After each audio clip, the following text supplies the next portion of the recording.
Welcome, everybody. It's your girlfriends, your favorites here on a Wednesday night. As usual, we got Beth and Laura in the house, and we are all ready to chat football. We're just going to put all of our woes aside, all of our crazy week, and all the nonsense that we deal with in our usual lives. And we're setting aside an hour for football and all the craziness that we love. Ladies, how are we doing? Well, we just said we weren't going to talk about all the craziness. so that aside, I'm doing fine. Awesome. So, Beth? We got a new oven. That I would say that's the most exciting part. I got to cook using an oven today. I made a casserole. We had. Damn. I've been without for those of you listening, I've been without an oven for probably 6 months-ish. I really just kind of put it off. And so it was delivered this morning. So I was super excited. Oh my gosh. Welcome to domestic life again, making a casserole and everything. I know. So that's Christmas cookie season has been saved. That's Excellent. Amazing. Congratulations. Excellent. Whoop, whoop. All right. So I will say, I think Beth and I, we'll start with what was in the chat that Beth started, and that was football is stupid. Yes. That is our theme for this week. I'm happy to start because I think our team played like absolute bleh. It was not good. I don't even really want to talk about it. We got beat by the Rams, which, by the way, when we get to rate the fit, I do want to give them their props because as a team, they freaking looked good. And I would say second right there with them was the Browns. Like their team was dressed so nice pregame fit. But Technics chick, you're right. The defense was not up to standard. Offense did okay, which was interesting. I'll talk about this a little bit more, but the quarterback ratings for both Matthew Stafford and Mac Jones was fantastic. Their QBR was like over 120 for both of them, which was fantastic because then when you go and talk about the oh my gosh, who'd they play? Let me look at my notes. Pittsburgh and the Chargers.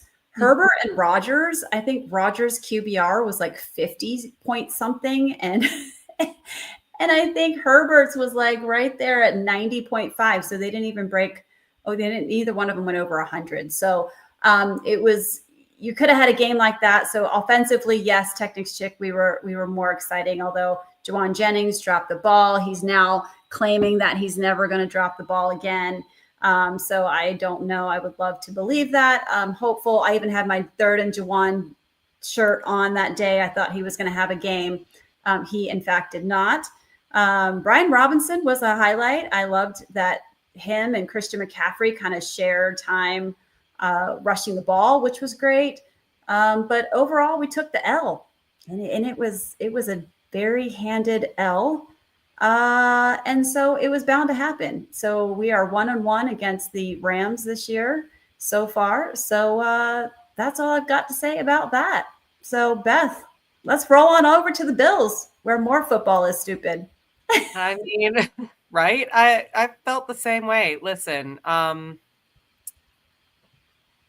Buffalo, first of all, I need Josh Allen to get angry.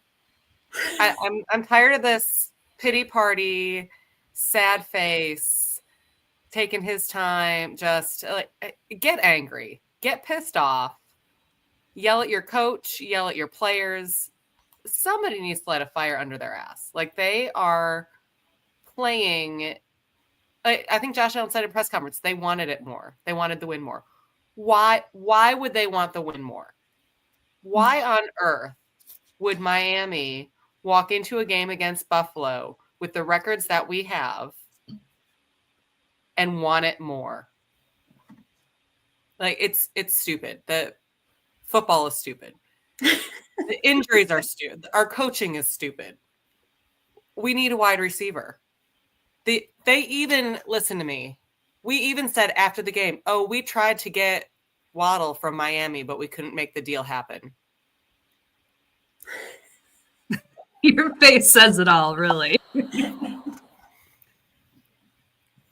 it almost makes it worse, right? Like, look, like we tried, but we just couldn't like pull it together. It sounds like the rest of the Bills team that week, right? Like just couldn't make the deal happen. So here we are. Like that's just salt in the wound, right? So there's that. There's too many injuries. I mean, I know Desi, you know the injury game. I know Laura, you know the injury game. But when you're already starting, like Buffalo doesn't have a very deep squad to start out with. We never have. And it's just they're piling up. We have no one to catch the ball. We have James Cook. And we have no defense left on the field. Like, it is ugly. We are a Jekyll and Hyde team, and it is a sad, sad state of affairs. Josh Allen deserves more as the MVP, and our fans deserve more.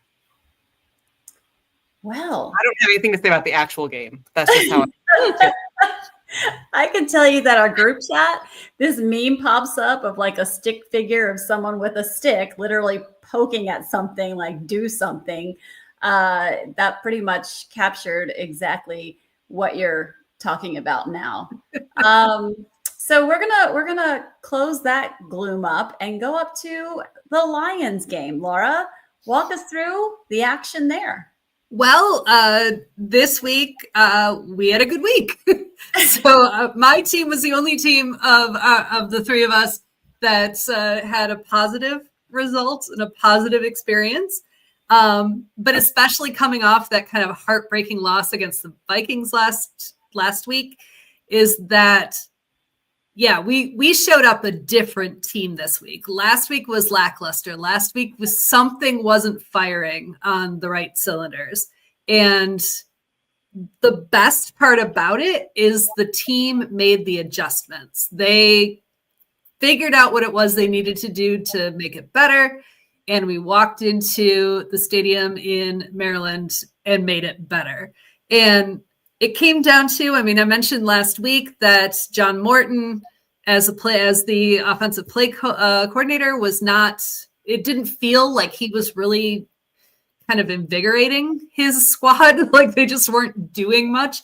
And so everyone noticed immediately as the game started this week that Dan Campbell had a play card in his hand and his little reading glasses down on the end of his nose, calling the plays.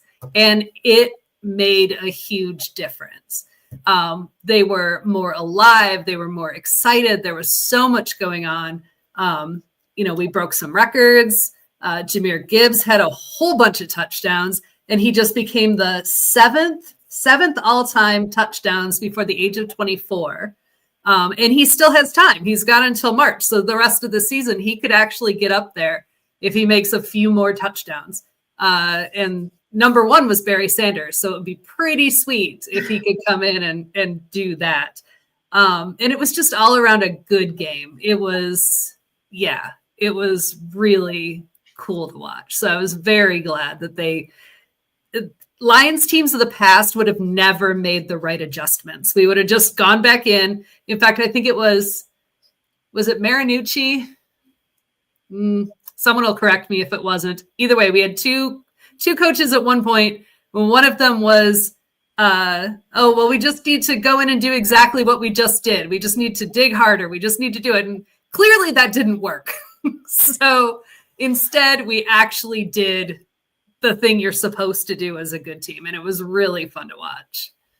Well, that's awesome. I will tell you, before any of our games were played on Sunday morning, possibly the game of the week, we were all talking about it. The game in Germany, the Colts-Falcons game. I mean, when you see Daniel Jones with blood in his mouth, like it was wild. What a game. I had almost 50 points on my fantasy team just from that game alone.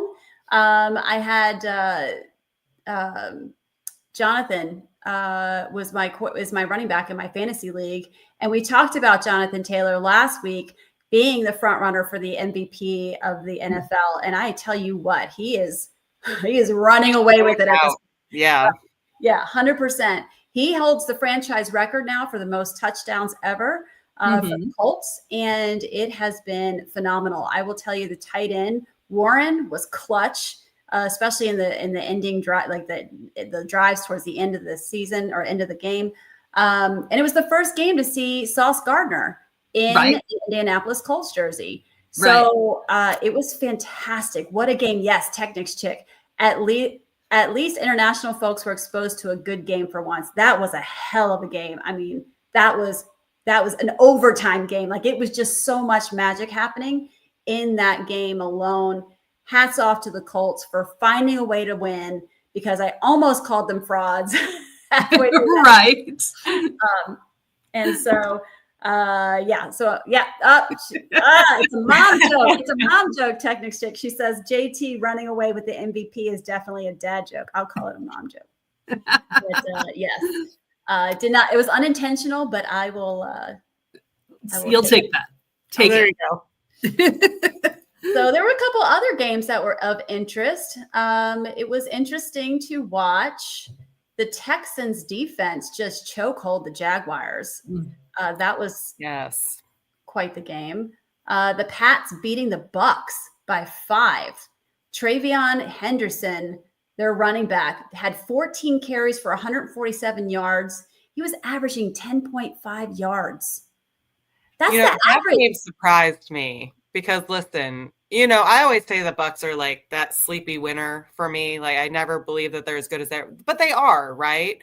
And for Drake May to go in there and do what he did, I mean, good for them. Like, he didn't crumble.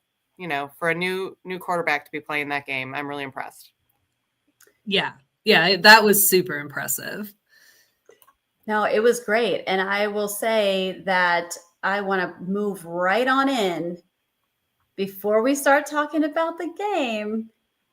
Actually, I'll say, let's go back to the Chargers-Pittsburgh game, because one of my favorite pictures that was circulating through the internet is our memtastical moments for today.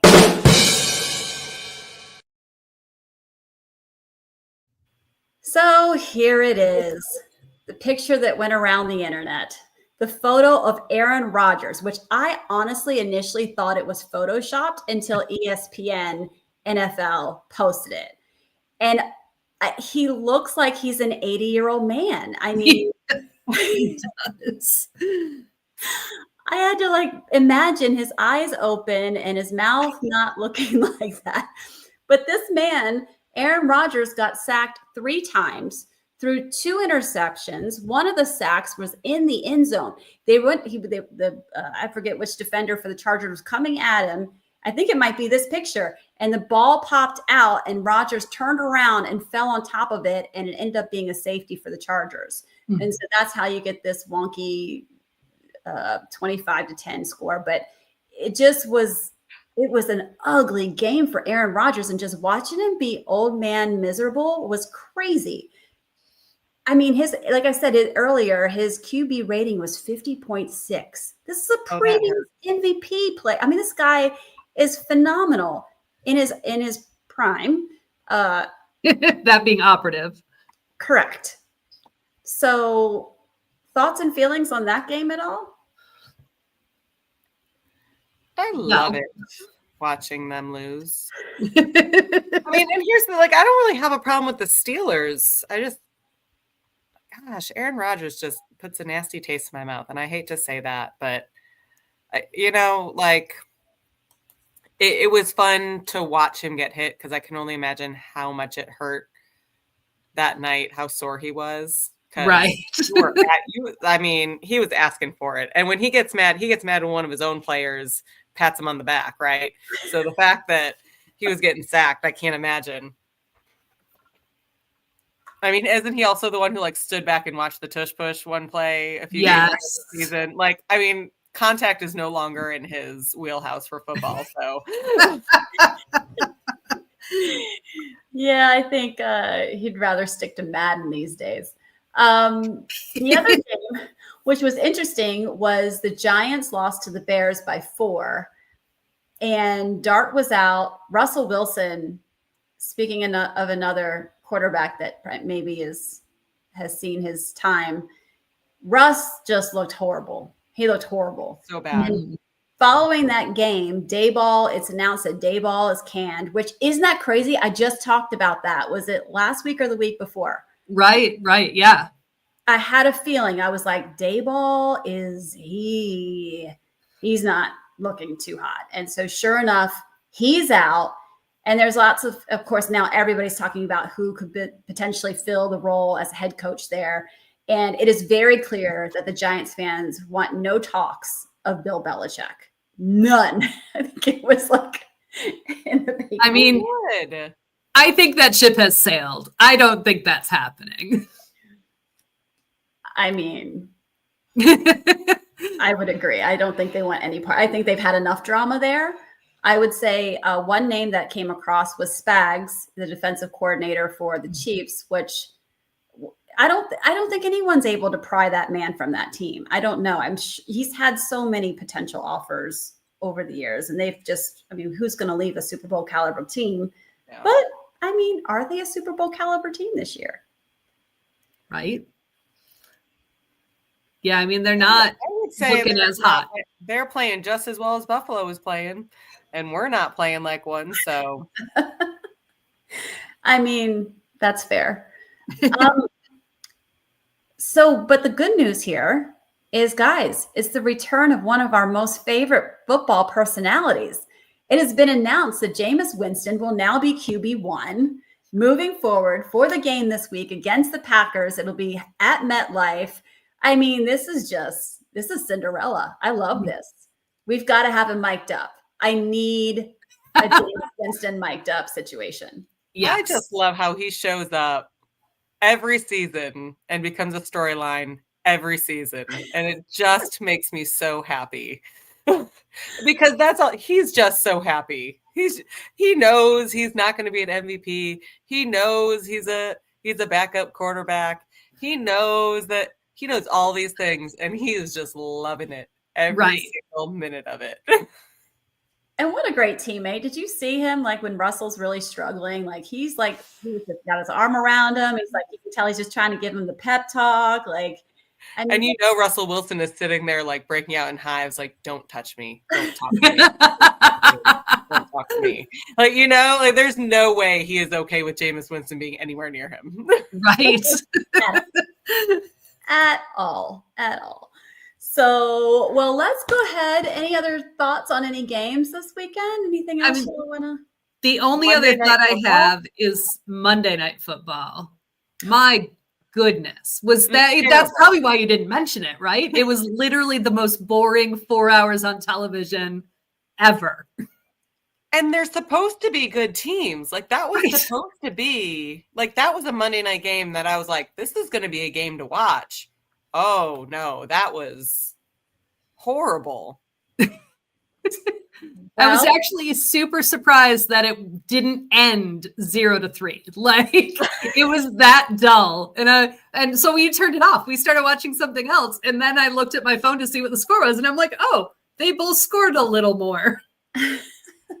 So I go to the gym in the morning on Tuesday. So I go in the morning. So I frequently will turn off a game at halftime, and it's always on the TV on ESPN or whatever station they have on in the gym. It's bad when none of the TVs were showing the game and it was all the NBA playoff games, or the NBA. Like there was not one TV showing that game. Well, I will just thank YouTube TV and ESPN for having problems with contracts. I didn't watch the game because I didn't have ESPN. And honestly, after looking at your guys' text, I was like, I'm not putting effort into finding that game. And the next morning, they replayed it. And I was like, okay, well, let me see. Because, I was kind of salty at first. I'm like to your guys' point, I was like, these teams, this should be a great game. I'm going to miss a great game. And I was all upset. And then the next morning I put it on. And about 10 minutes in, I was like, no, this is not worth it. Like, I'm just going to turn it off.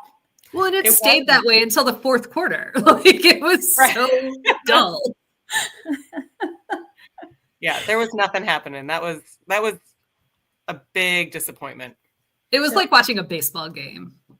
Ooh, shots fired. Baseball games aren't always the highest scoring, most active games out there. I think even fans can agree with that. And the score looked like a baseball game score. Absolutely. Well, or a soccer game even. Soccer match even. Let's scoot on over to who's in the news.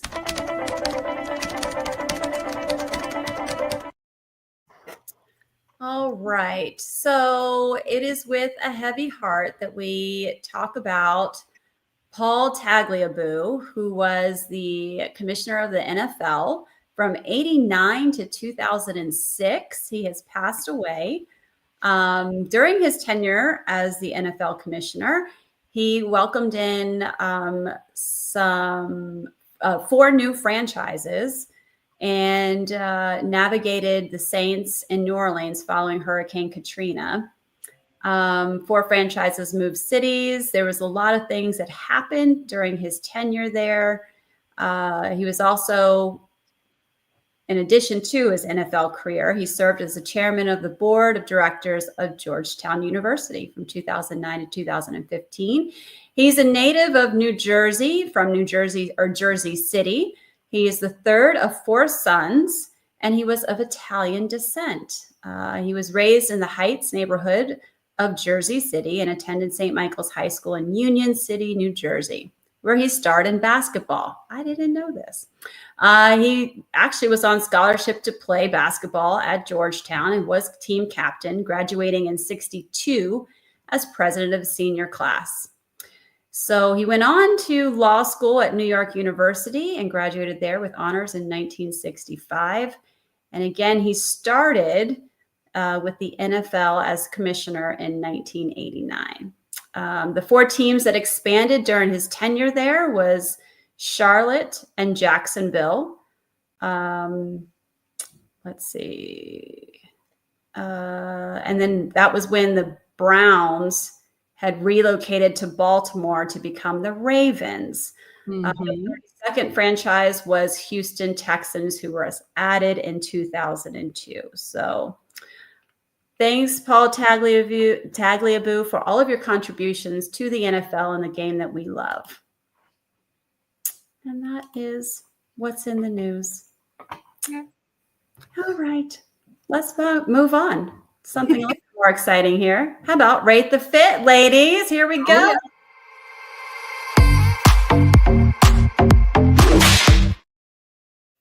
All right. The NFL did not disappoint, as I alerted to earlier. 2 teams just showed out. I mean, the Browns and the Rams. I mean, if y'all didn't see Coach McVay for the Rams, I mean, that man knows how to dress. I mean, he looked great. And this is really hard for me to say as a 49er fan. So, but he did. I can't take it from him. But I will show. Precedes fandom sometimes. I mean, Right. you got to give the props, right? You got to give the flowers. So here we go. Runner up this week was Zach Ertz, tight end for the Commanders. This is just a simple fit. He's got the brown pants on, the white. Are those Air Force Ones? He's got like this white, fresh, short sleeve collared shirt. He's got I don't know, I'm going to say the Ray-Bans or some kind of sunglasses on. He just looks smooth. What do you guys think of this fit, ladies? I mean, it's basic, right? I'm like, I feel like he's going to have brunch. Like, I don't. Yeah. Or tacos at like an outside. No. Who did this? Who did that? This was runner up. This was runner up. But also, this is, I guess, how you show up when you lose a game to the Lions. Oh. I mean, it looks like a okay date night fit. Like, if you are meeting someone, like a married date night fit. Yes. That's not like you're meeting somebody 1 or 2 dates in date night fit even. Sure. That's if you're lucky that your husband is not wearing jeans and a t-shirt date night fit. I mean, you disagree? You like that more? You like that outfit more than we did? Well, no, she's talking about comparing it to jeans and a t-shirt. I'm like, that can be a fresh look. No, I'm saying it's better than that. It's a step up from that. Oh, well, I mean, that was runner-up. Now, I do agree with the winner here. But if you go back and look at our Instagram and see the whole gambit of all the possibilities, I'm going to tell you guys, I really like Zay Flowers. Zay just had this amazing fit and he had this gorgeous smile on. And he just like the boy was ready to play. He was ready to go win some football. But this is our guy for number one. And I love this guy, Beth. I think we just talked about him last week when we were talking about cocktails and mocktails. It is no other than Myles Garrett. Another brown outfit. A lot of our players this week was sporting the brown. Like this is the color of the season. But man, something about the fabric of this suit. It is a brown button-up shirt with the top buttons unbuttoned. It's got the brown pants, dress pants, and he's got like this the brown jacket that matches. It all matches, but for some reason, it just looks amazing. He's got like the beats on, the headphones, the black headphones, got the black backpack, but he just looks like he is. It fits in all the right places. All the right places. Right? Like, there aren't very many people who could pull this outfit off, I don't think. And he actually was not my favorite. He always looks amazing. I feel he's a very good dresser. He's a very handsome man. He would be in my top 3 every week if there was an option. I really liked Isaiah Rodgers, the cornerback. I really liked number 1. He was mine, but I'm not mad at this pick. I'll never be mad at a Myles Garrett choice. Agreed. And my targeted ads have been telling me that this is the color of the season. So everything right now is apparently like this nice chocolate brown. So he is, based on apparently the algorithms, he is right on trend right now. I love that you have fashion algorithms. I apparently don't go shopping because I get no fashion algorithms unless it's football outfits. It's the weirdest thing. Like, I don't know why I get it. I don't know why. I have no idea why. It's because I'm a writer and I write for a lot of different things. So the algorithms are so confused. They're like, what do you so you train thoroughbred horses and you like color of the season? Like, no, I don't do any of those things, but I know about them. I search for them all the time. Oh, well, always fun to talk about Rate the Fit. So if you're interested in putting your vote in, make sure you go over to our social media at either Facebook. We have a group page there called Girlfriends of Football, or go to our Instagram page where we always post every week. It's usually on Tuesday that we put the post up, and make sure you put your choice up there so we can make sure we acknowledge you, and maybe it gets to a different player, different week. So, every week is something new. So we're going to head on over to sports and medicine.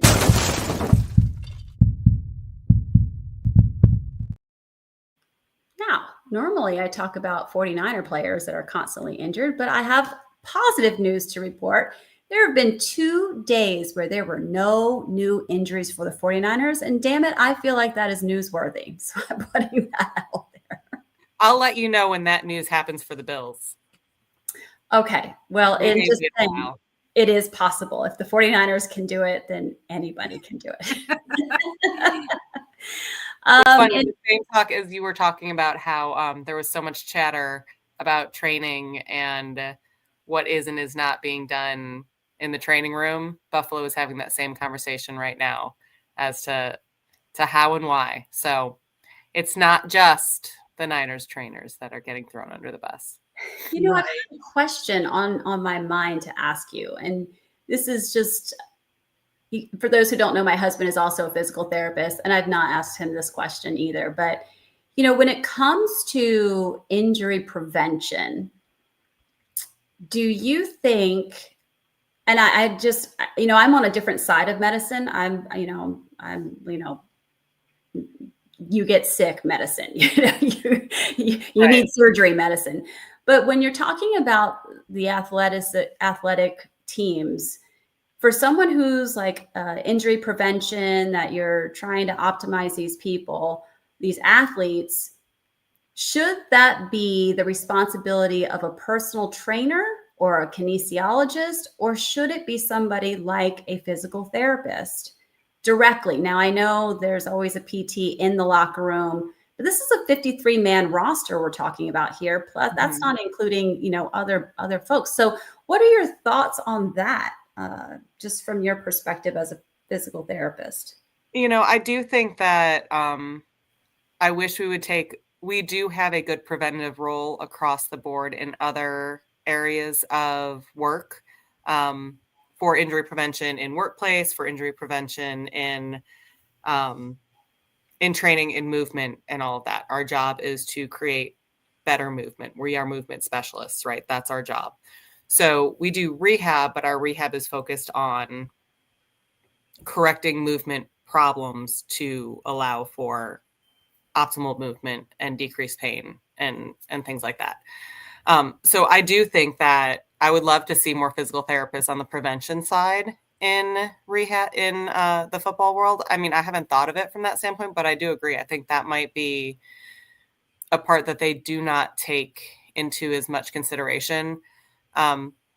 We had our guest a few weeks ago. We talked about returning to sport, how quickly we can return to sport, and how much we talk about, optimizing recovery time and speeding up recovery time. And I think we need to realize that no matter how much we try and speed up these recovery, all these tools that we're using to speed up recovery, all these tools that we're using to speed up return to play, that sometimes it just comes down to good old relearning muscle movement, relearning motor patterns, and doing it properly.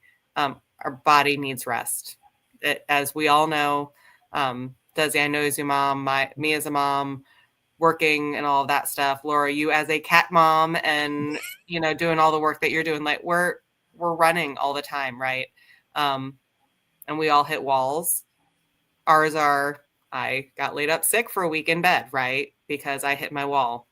These football players are no different. They are running at 110% the entire football season.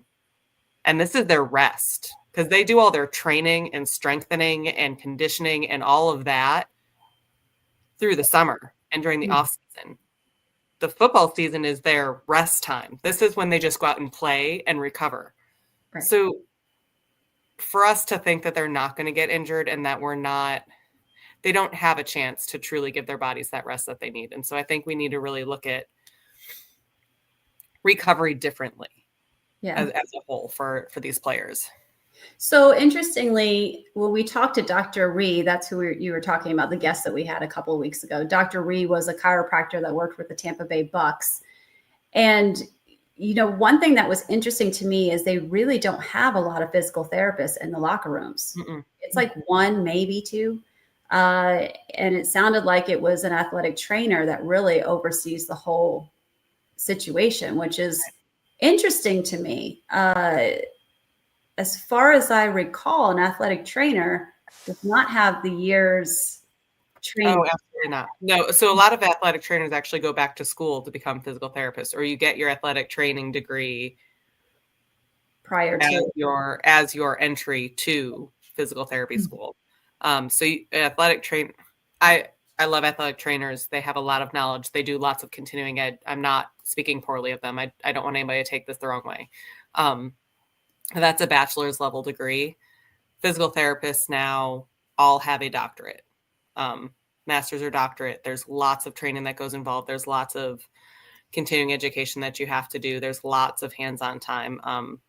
So there's definitely, it's like comparing me to a surgeon, right? Like we don't have the same training experience. Yeah. So I do think it would be good if they had a little bit more, I don't know, but I think maybe that's it. Maybe they don't want to hear what we have to say, right?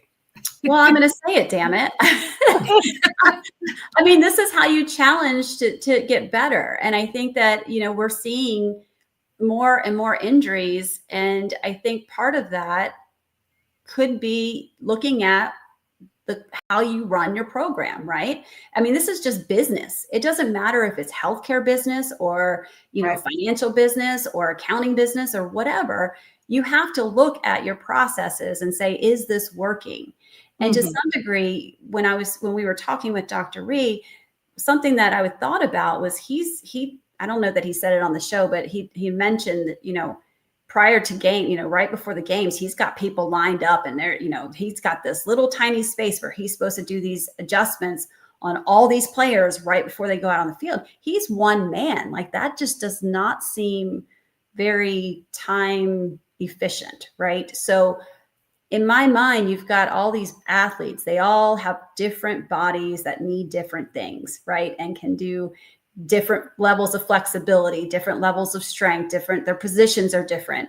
And I would think that as an owner, maybe you look at that and say, okay, I'm going to have a physical therapist that's overlooking each position, right? So you have one PT that's overseeing all your running backs, one person that's overseeing all of your DBs, one person overseeing all of your offensive line.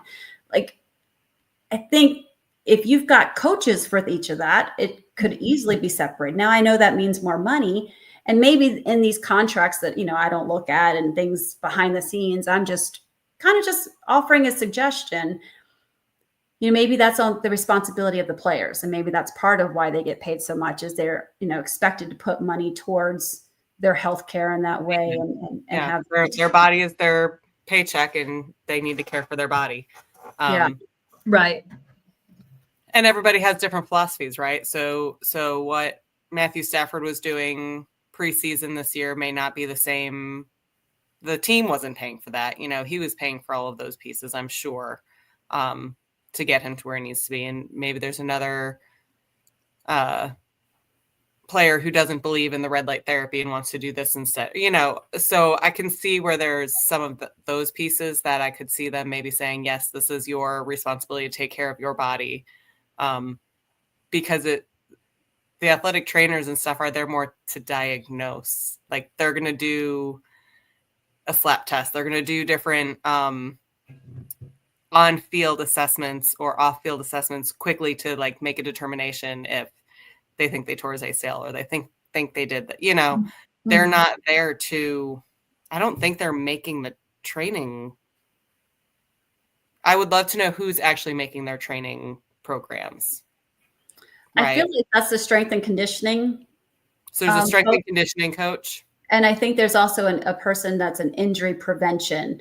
And that's what I'm trying to discern is who's responsible for that side of it. Should it be, a PT overlooking that and saying, hey, if I'm a PT who's looking at all the offensive linemen and they're chronically having back issues, I could then, communicate with the strength and conditioning coach. Implement more of a core-based approach or more of a correct.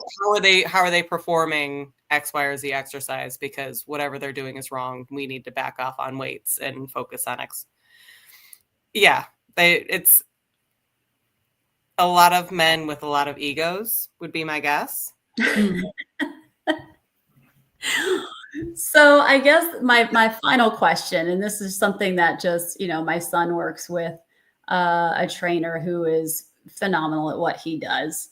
And then I've looked around, there's a lot of, people I've seen on the internet and stuff that are selling these programs that are just either they're trainers, personal trainers, or their background, they're kinesiologists, they're maybe like even just someone who was in the military that just worked out, and they sell these programs that will help, heal your back pain or, all of the, I mean, I'm always intrigued because, being in medicine, there's so much medical legal issues that you have to be very cautious about what you do, what you say.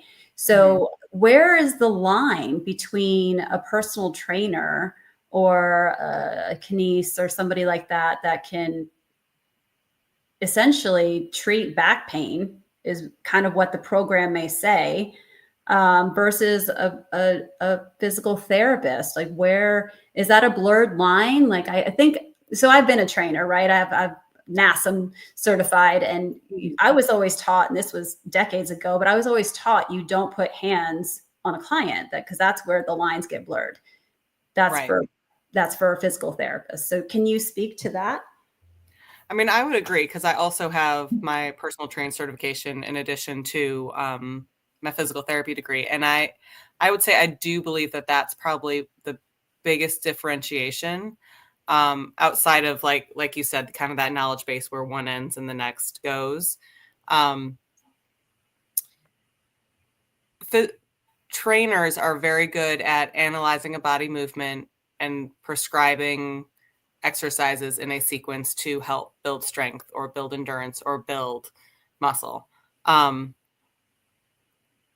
you start talking about movement dysfunction, I think that's where physical therapists come in. So how do we address that pain and change the movement function for muscle imbalance to provide that skill? So if you are an athlete or someone like that, you want somebody who has both of those backgrounds, right? You want somebody who understands, we both understand the kinesiology. We both understand exercise prescription. However, a physical therapist, like you said, we tend to be more hands-on.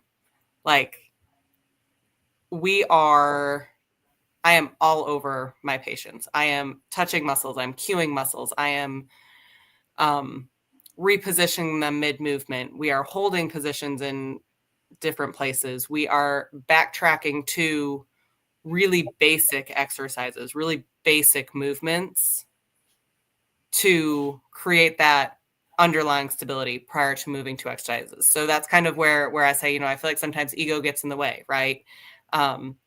Trainers and athletes are programmed to do more, go bigger, be stronger, X, Y, and Z, right? Physical therapists are the people who tend to pull you back and be like, that's awesome. But without building block A and B, your tower is going to fall. So I do think that it's important to have some of that insight from a physical therapist to allow that movement. There's a lot of great trainers who have a lot of great knowledge, and many have more knowledge than me in the ortho world because I work more neuro.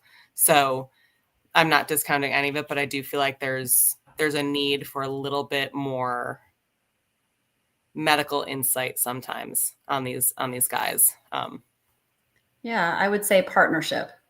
Yeah. Mm-hmm. Right. Because there's this whole big thing about chiropractors versus PTs and why one likes PTs don't like chiropractors and why we don't like them and things like that. And it's not so much that we don't like them. They have a place in the medical field, just like the rest of us. It's just knowing your role and how to best use that to make the person the best person they can be and the healthiest they can be.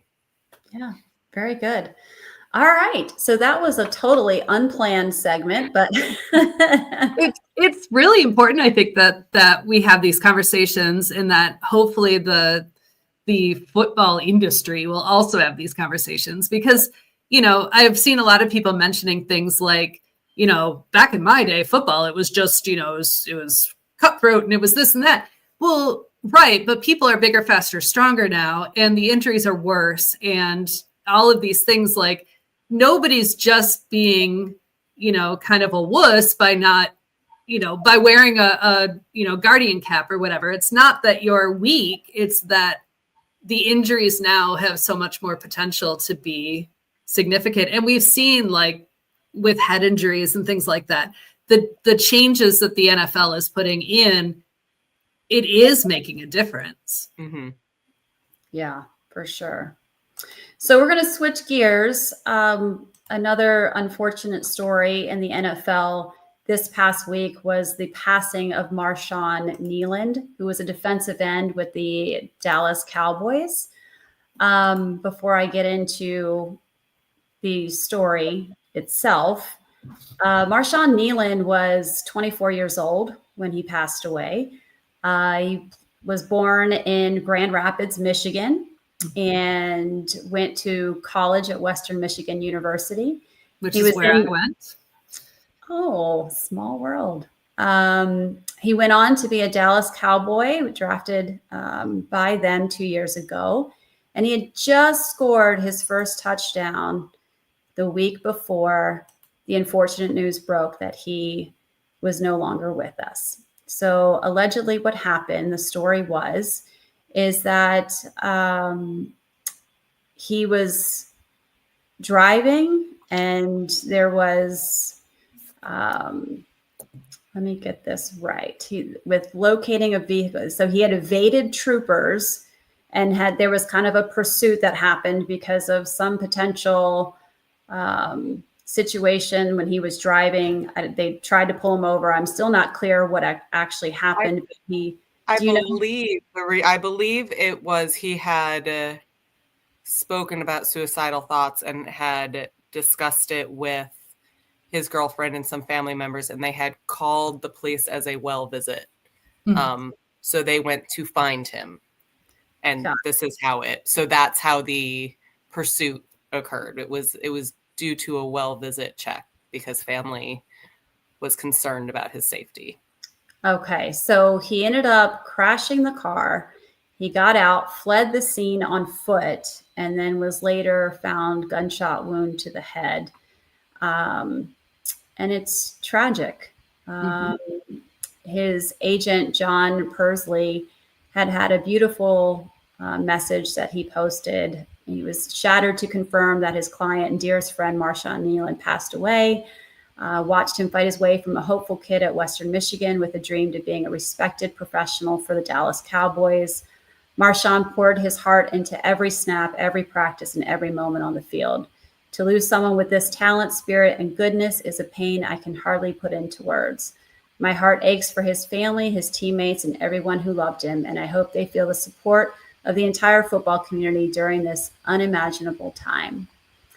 So this is, something that we see not just in the NFL world, but all around. Beth, I think you have some statistics to share.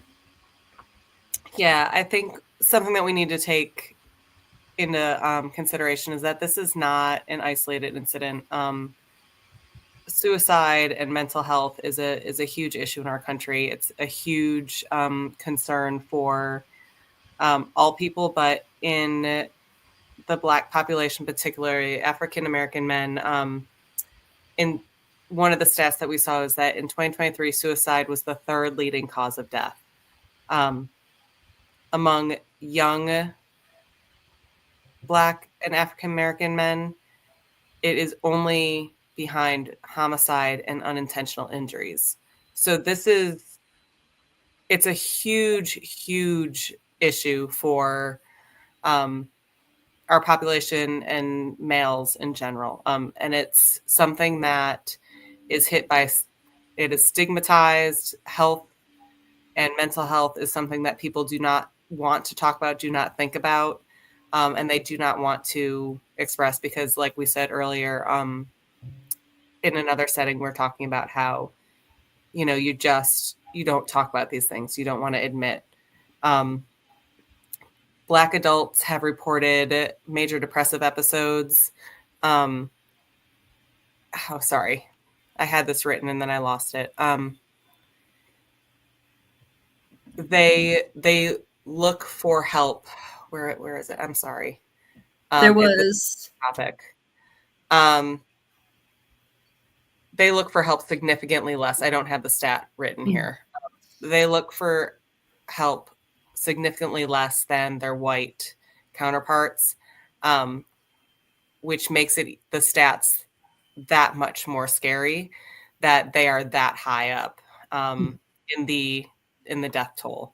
It says that also only 9% of Black males look for prescription treatment or medication for mental health compared to 17% of the total U.S. population. So even if they do admit that they have depression episodes, they do not reach out for help and do not use medication to use that as a way to cope or a way to help. Part of it is access, part of it is financial, part of it is just a social construct. So please do not become a statistic. Reach out to others, talk to others. And I think we do have some resources as well and ways to talk to friends or family if they do tell us that they are upset or have concerns. Yeah. So the overall statistical rate is last year there was 48,821 suicide deaths, which is around the same amount the year previous to that. The age-adjusted suicide rate is estimated to be approximately 14 per 100,000, which has been kind of a stable, but still it's not great over the years.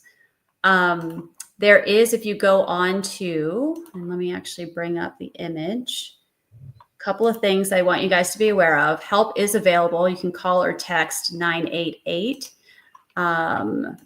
There is an organization called helpguide.org, and they have some great information talking about the warning signs of suicide.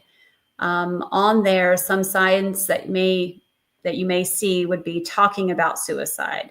Things like, I wish I hadn't been born. If I see you again, I'd be better off dead. Seeking out lethal means, so seeking access to guns, pills, knives, or other objects that could be used in suicide attempt. Preoccupation with death, no hope for the future, self-loathing or self-hatred. Getting affairs in order, saying goodbye. There's unusual or unexpected visits or calls to family and friends, withdrawing from others, self-destructive behavior, and a sudden sense of calm. There's some great tips up here, ways to start a conversation with someone that you're concerned about, questions that you can ask, and more importantly, things that you may not want to do or say to someone who you believe is having suicidal thoughts. Make sure that you have the number to contact. Make sure you can get somebody help. And that's really what's most important. And if there's something that's of urgency, you definitely want to make sure that you contact the number that we have up here, 988. You can text that number or call the 888 Suicide and Crisis Lifeline at 800-784-2433. So there are resources out there. Again, helpguide.org is one spot you may want to go to if you or someone you know is having thoughts that will help guide you to get them to the help that they need, or yourself to the help that you need. But we got to start talking about this more. We got to stop not letting this be a stigma. We've got to teach our men that they are worthy. We've got to teach them good self-talk, encourage them to seek counseling. It is almost four times more likely for a male to commit suicide than a female. So we've got to start making this something that men feel comfortable talking about. And as women, we can support them. I want to also just interject. As a mom, I have been privy to suicidal talk with people as young as 9 years old. So it's not an adult issue. It's everywhere, guys. Mm-hmm. So talk to your children about it. Let them know what the resources are. Let them know that you love them. Let them know that they can come to you, and let them know if their friends are worried that they need to find an adult. I have lost friends, children, and I have other children that I know that have attempted. So it's a big deal, and it's a big deal starting way younger than it should. So pay attention. Reach out to those resources that we've provided in the show today. Absolutely. And make sure that, you're talking about it, even just, day-to-day struggles with mental health. It's better that we talk about it than we hide it, because that's part of what causes this epidemic of, suicide in our country, is that because we're not coded to talk about it. We think that's shameful. It's something we have to hide, but it's far better to have those discussions, just casual discussions about like, this is not abnormal. There's nothing wrong with me because I feel this way, or I have to take medication, or any of these things. It's just, we have to normalize it and make it something that we're all comfortable talking about. 100%.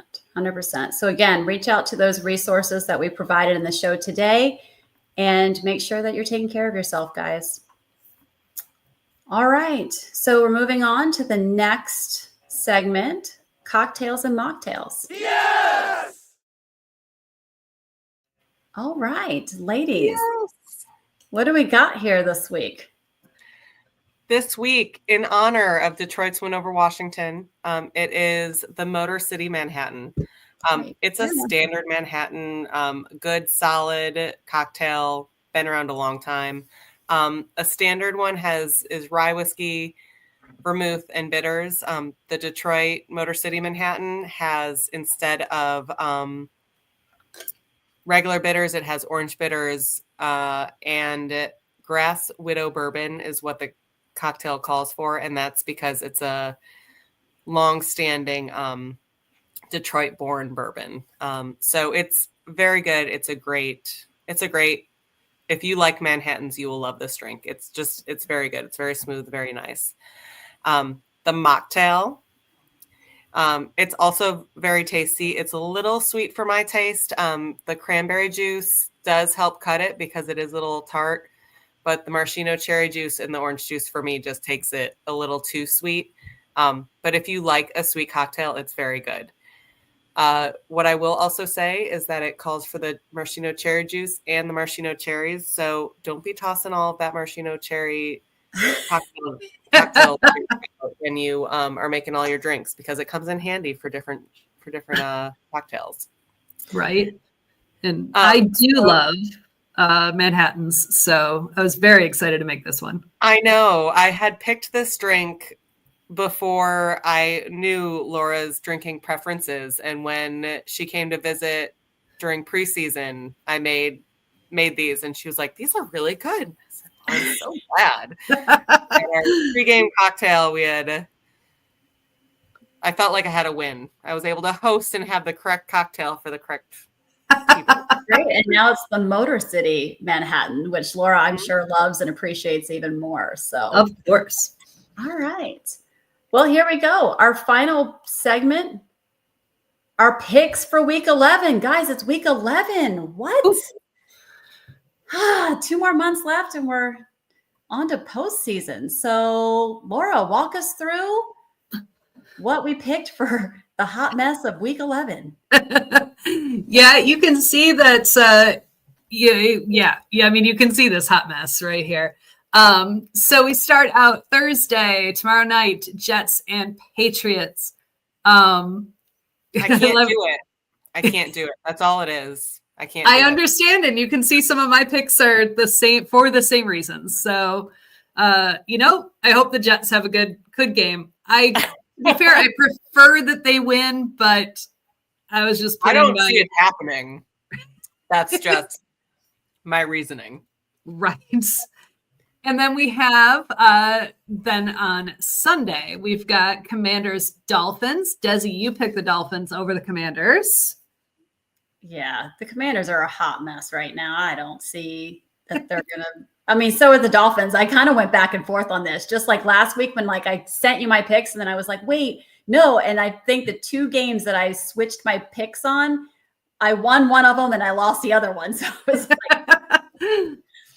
yeah. Well, we have to pick, right? Yeah. Then we've got Panthers Falcons. It's a divisional matchup like last week for the NFC South. I picked the Panthers. You all picked the Falcons. Honestly, I could see either of them. I mean, the Panthers are actually doing pretty well. So, and it all depends on what Falcons show up. Right. I mean, it's true. Yeah, their defense is kind of sneaky though. So we'll see. We'll see. Buccaneers, Bills. Of course, we all picked the Bills. We would like to see them win this one. God, I hope so. I don't have a great feeling about it, but I sure hope so. I'm still peak petty over the, Fred Warner injury at the Bucs. So whatever. Well, thank you. Be petty with me. We'll... Texans, Titans. This was a tough one for me, but we all picked the Texans.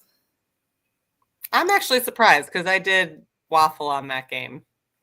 I'm mad at myself for, you guys know that I love D'Amico and I try to pick the Texans every chance I can, but there for a while I was kind of going off the bandwagon, and then they surged and they beat the 49ers, and then they started kind of getting a little hot, and I was like, okay, let me get back on my Texans bandwagon. So there I am. I mean, all right, a good reason as any.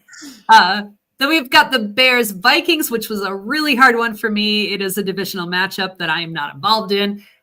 So I had to pick the team that would implicate, would have the best implications for the Lions, I should say. You put a lot of thought into this. I did. Way more than I do. Well, I don't want either of them to win, but that's not an option. But right now, the Bears actually, yeah. So I don't know. Actually, I don't care. I hope they both lose. Yeah, I have a hard time believing that the Bears can pull that out. But Desi, you may pull the upset. But that's when that happens, right? It's the divisionals that's when it happens. Like when you're within your own division, that's when shit goes left. Ooh, excuse my language. Yeah. So we'll see. I mean, I just witnessed it last week, so who knows, right? That's what I'm saying. Exactly. No one thought the Miami Dolphins were going to beat you guys, but now I'm trying to learn from my lessons here. No one. All right, Packers Giants. I obviously picked the Giants, even though I'm not sure that they can, but I don't want the Packers to win, so that's where I was with that. Desi, you picked the Packers. Yeah, Dayball's out. I mean, Jackson Dart's out with a concussion. You got Jameis. I mean, maybe, but I don't know. They got Jameis. I know. Yeah, I don't know that we trust. I don't know that the odds are in their favor, but I still don't. I could never, ever put my little bubble by the Packers. Yeah. Unless they're playing even if they're playing the Bears or the Vikings, I put the bubble by the Bears or the Vikings. So definitely just never the Packers. All right, Bengals, Steelers. Beth, you pick Bengals. We pick Steelers. Listen. Aaron Rodgers is old, and the Bengals are excited that Joe Burrow's coming back. Right. Bro, we didn't even talk about that. Win because the more they win, the better chance Joe Burrow has to give their team. I feel like Aaron Rodgers is still sore. From his 3 sacks. Right? Just watch. This is what's going to take me over the edge this week. Well, that game. I'm very confident in that pick. Listen, you want to see a fan base crash out? Let Joe Burrow come back and watch the 49ers totally crash out if Purdy's not back by then. Yes. Absolutely. Purdy, Burrow done had a surgery for turf toe and is back before Brock Purdy's non-surgical turf toe. I would crash out. The whole fan base will crash out. Yeah, everybody would be like, where's his surgery? Why couldn't he be bionic foot? For sure. All right. But then that does bring us to the 49ers Cardinals, and we all pick the 49ers. Of course. We all did. We've got Ricky might be back. I mean, Slick Rick could be back. So it doesn't help us defensively, but there's some people getting healthier. We got some. It could be. I'm trying to have some optimism. We're gonna roll with that. Sure. Chiefs and Broncos. We all picked the Broncos. That seems fair. I'd like to pick none of them. Well, sure. I will always pick against the Chiefs. Yeah, me too. Most of the time, I will try to pick against the Chiefs. Ravens, Browns. To our discussion earlier about Tagliabue, Ravens, Browns are the Browns playing the Browns. Good call. But also, you realize the tickets for this game is like $11. It is more expensive to buy a beer and a hot dog in the stadium than it is to get into the stadium. Yeah. I remember buying Lions tickets for that when they were that bad. So, and the Ravens, they've totally, bought the farm really. So listen, one of our most favorite fans out there is my husband. He listens to our podcast religiously every week. He is a Ravens fan. I don't want to burst his bubble. This is their opportunity to make it to 500. He's told me that multiple times this week. All right, I love that you don't want to burst his bubble, but you picked the Browns. I was going to say that, but thanks for saying that for me. There you go. Sorry, Boo. You know Beth's your favorite anyway, so anyway. All right, and then Sunday Night Football. Obviously, I'm excited. Lions, Eagles. Desi, you don't have faith in my kitty cats. Listen, I don't even know what's happening anymore. I just hurry up and circle a pick, and I try not to think too much about it, because then I end up thinking too much about it, and then it just goes, my brain freezes. So I picked the Eagles. They're on a hell of a run right now. I don't know. Sometimes they're really, really good, and then sometimes they get smacked in the face. Did you see them Monday night? No, she didn't. That was I didn't. The problem. I did not, in fact. Did you look at the score before you made your picks? Yes. And so, but I don't know. Whatever. Well, right.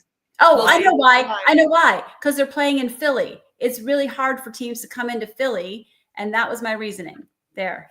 Home game. Home team. That is a fair point. Lions are really good on the road for the most part. So, I don't know. I think we have a good shot, especially coming off of last week's excitement and the new shakeup and the things that are going right for us. So I think we have a chance, especially if the Eagles from Monday night show up.